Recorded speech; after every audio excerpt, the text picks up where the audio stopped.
దైవం అనుగ్రహిస్తే నీ సంశయాలు తప్పకుండా మాయమవుతాయి. కానీ ఎందుకు అనే ప్రతి ప్రశ్నకు నిజంగా ఇంతవరకు ఎవ్వరూ సమాధానం చెప్పలేకపోయారు. భవిష్యత్తులో కూడా అలా చెప్పగలరనే ఆశ ఎంతమాత్రమూ లేదు. నీవు అనుభూతి పొందుతున్న ఆ కాంతి నీ సద్భావనలు, నీ ప్రగాఢ ప్రేమానుభూతుల ప్రతిబింబమే.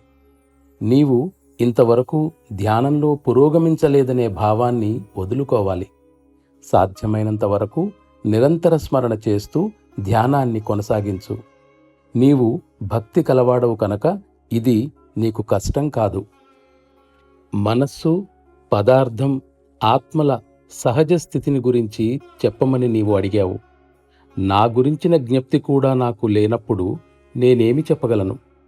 పోనీ నాకున్న విజ్ఞానాన్ని ఆధారంగా చేసుకుని ఊహించి చెబుదామంటే నేను శాస్త్రవేత్తను కాదు. ఇక్కడ భక్తుడు, ప్రవక్త, ప్రభువు గుర్తింపులోకి రారు. వీరు ముగ్గురూ పూర్తిగా అదృశ్యమవుతారు. నేనప్పుడేమి వ్రాయగలను? త్వరలో నేను నిన్ను తప్పక స్వయంగా చూస్తాను. కాని నేనక్కడ లేనంతవరకు నీ హృదయంలో నన్ను నీ అతిథిగా ఉంచుకోవాలి.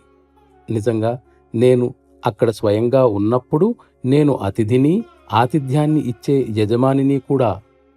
నీ ప్రార్థన, భక్తి, పవిత్ర భావాలతో ఇతరులను నీవు ఈ మార్గానికి తీసుకొని రాగలవు.